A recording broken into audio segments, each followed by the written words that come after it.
example 4, suppose you have $5,000 in a long-term certificate of deposit earning 1.25% interest annually in your local bank.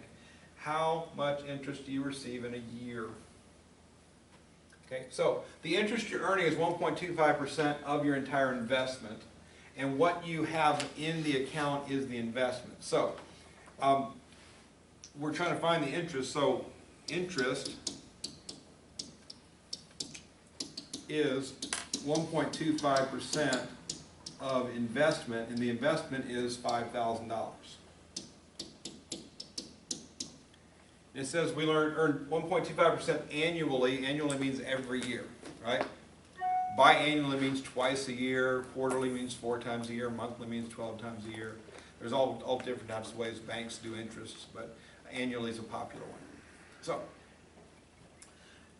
again, I'm just simplifying the problem into a simple percent sentence statement, right? So the interest we're going to earn is 1.25% of the investment made, $5,000.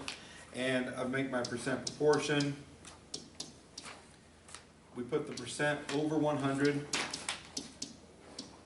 Once the percent's gone, the only thing next to is the interest. I'll put capital I for interest.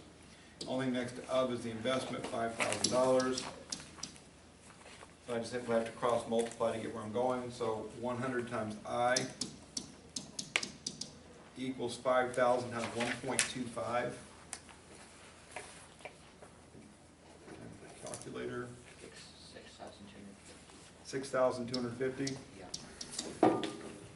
And then all I have to do is divide both sides by 100. Keep in mind 6,250 has a decimal point right there, so divide by 100 slides that decimal point 2 spaces to the left.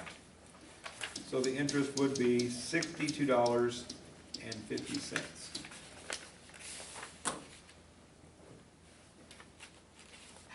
Go out and eat at a nice restaurant every year with your interest, I guess. Not a lot of interest on that one.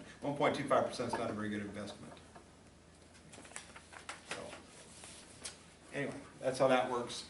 If you leave your money in the account, the next year then you have $5,062.50 and you're getting 1.25% of that. The next year you're getting 1.25% of the new amount and so on and so forth. So each year your amount gets bigger. So if you don't touch it and just leave it alone, it'll grow.